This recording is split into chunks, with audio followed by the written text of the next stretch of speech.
40 feet down, 2.5. Picking up some dust. 30 feet, 2.5 down. Break shadow. 4 forward. 4 forward. Drift into the right a little.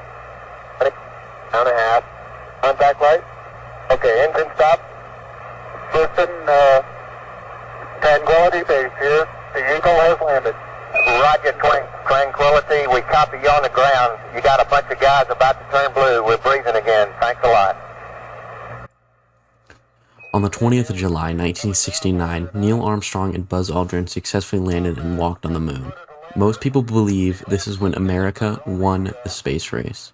But what really happened before then?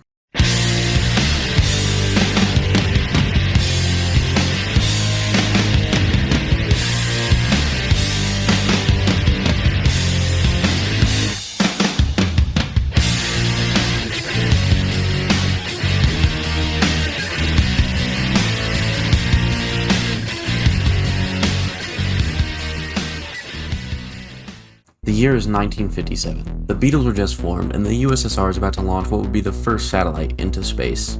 This satellite was called Sputnik.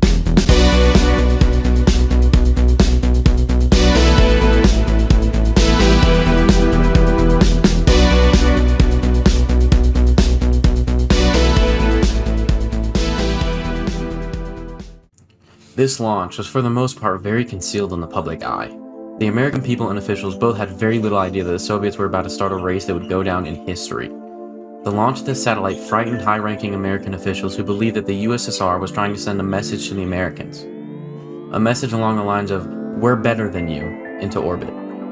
Sputnik wasn't really a satellite despite its name, instead a really well-worded letter to the American people.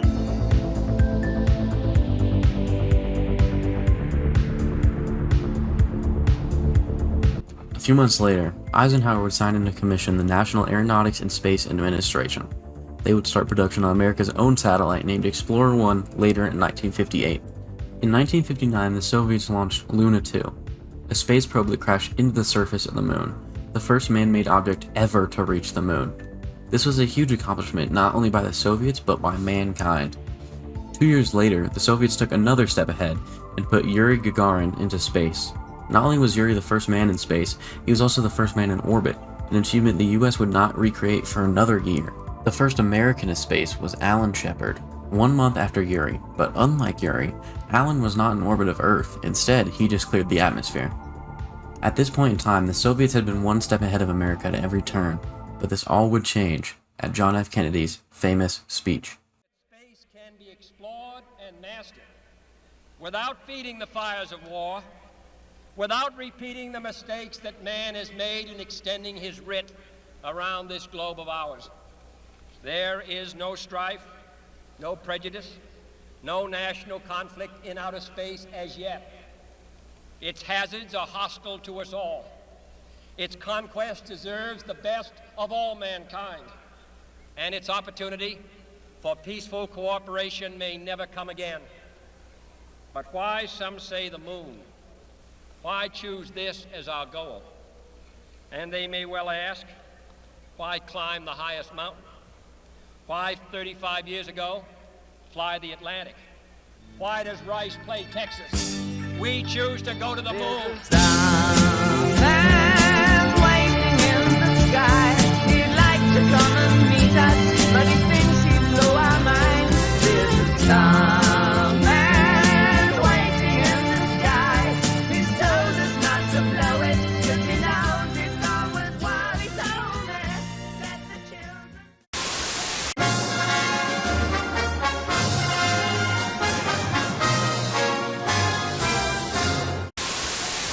The USSR was not the first to the moon, but they were the first in innovation. Since the 50s, the Soviets have done nothing but design and test. They were able to create great things with these techniques and very well made great leaps in innovation. Luna 2 is a great example. It was the first spacecraft to ever touch another celestial body. Luna 2 was able to test many things while on a collision course with the moon. It had a stock tank of chlorine gas that was released along the mission to test gas effects in space. It also had a Geiger counter and a magnometer, which had a great role in helping us understand our moon. Along with that, the Soviet mathematicians had to, for the first time ever, deal with the gravitational effects of another celestial body. This couldn't have been easy considering the computing technology in the entirety of the Soviet Union is comparable to today's calculators.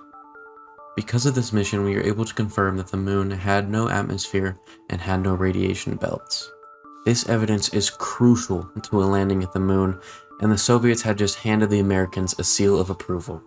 Venera was a Soviet program designated to the exploration of Venus. This program was way ahead of its time even to this day.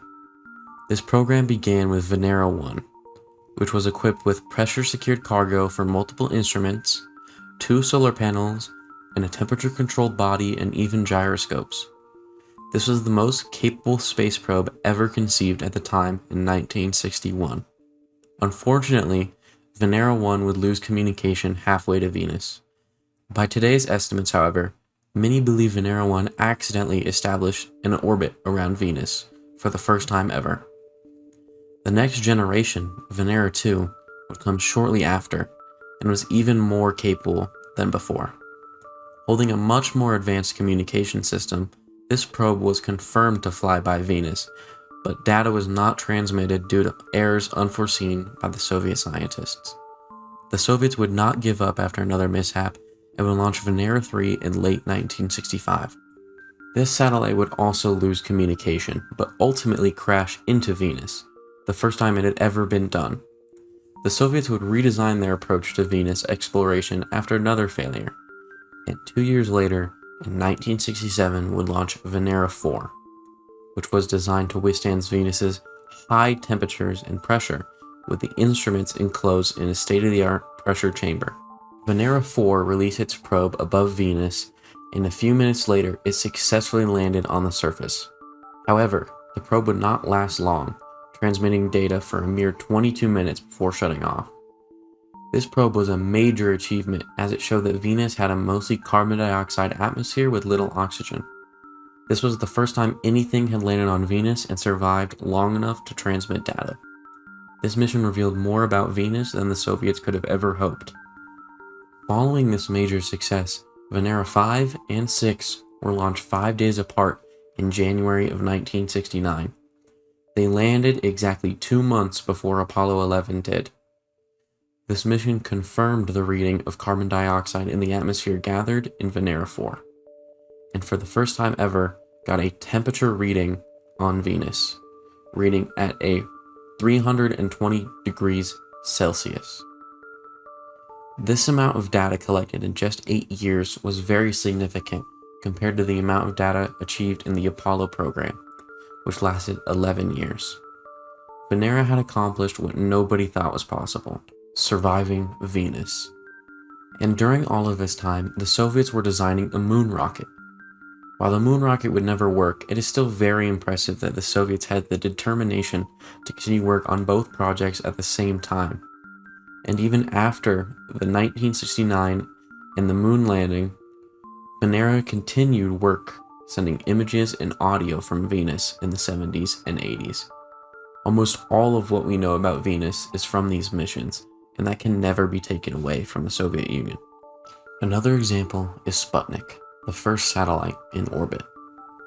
Sputnik was very advanced for its time, including a pressure capsule holding temperature indicators and pressure sensors never seen in any spacecraft. Sputnik was the first satellite in orbit, as many know, but it was also the first time anything since this space had established an orbit around our planet. Sputnik may have very well been the biggest achievement in space exploration history. Much of what we know on how to establish successful orbits today came from this one launch.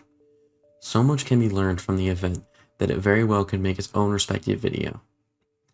After Sputnik, space exploration had changed forever.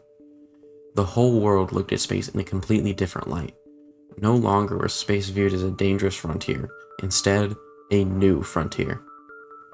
This mission, while not technically stunning according to today's standards, molded the entirety of what we know about our universe. Sputnik crashed back down to Earth 3 months after its launch. This showed evidence of orbital decay, a process of which a spacecraft falls out of orbit, thus deeming the crash successful. Not everything was happy for the Soviets, however. On November 3rd, 1957, Sputnik 2 launched. And though this doesn't seem like a bad thing, this mission would go down in history as the most tragic space event of all time. Sputnik 2 was the first time a living thing would be launched into space. Laika the dog. This mission never included a plan to return Laika to Earth, and thus they launched her to space in her iron coffin. She was originally planned to live for 10 days before running out of oxygen, but evidence showed that she only lived for 3 due to heat conditions. While the Soviets called this mission a success, many disagreed with the methods. And the US would never plan to send an animal into space without its return, although on a few occasions the parachutes did fail and the animals were lost. While this sounds bad, recent evidence make this story a lot worse. Recent reports on Laika's flight suggest that she died mere hours into her flight due to panic and heat. It is suggested that she died in miserable pain and agony, alone in space, never to be recovered. Her remains burned up on re-entry to Earth and have never been recovered. Laika was not the only dog launched by the Soviets, but is the most remembered. Her death was not in vain, however, because she had paved the way for an explosion in space exploration. Vostok 1 would carry the first human being into space in April of 1961, 4 years after Laika. Yuri was on board Vostok 1 and was in orbit of Earth for the first time ever later that day. The spacecraft did not have significant data retrieval systems because those needed to be replaced with life support for Yuri. Yuri completed 1 full orbit before returning to Earth, landing in Kazakhstan about 2 hours after launch. This flight also had constant radio communication, which was big for the time, and also streamed live television from the capsule down to Russia. Yuri was not injured at all during the flight, and it was a huge success for the Soviets. This made way for future manned flights by testing more components needed for an orbital flight. The US would recreate this flight 25 days later, but did not establish an orbit around the planet. The Soviets were the first in almost every category except for a moon landing, in which they fell short. But should we really say that the United States won this entire race because of 1 mission? The Soviets made way bigger advancements in space travel that are still in use today, like Venera. The US has never sent a lander to Venus, and would send many to Mars, but still after the Soviets, who sent Soviet Mars 3 to the surface, where it only survived for a few minutes before being destroyed. Ultimately, the Soviet Union would collapse in 1991, proving that America was the stronger nation and ending the Cold War. The space race was merely a small side project for both nations during this bigger conflict. Space was used as a vessel to show strength, which both the Soviets and the United States did. So who won the space race? Well, in a way, we all did. Because the technological advancements made during this time, we have all benefited from the space race. We would have never had our cell phone cameras or CAT scans or even wireless headphones if NASA was never formed. So, the United States didn't win the space race, but neither did the Soviets. Instead, humanity won the race for exploration.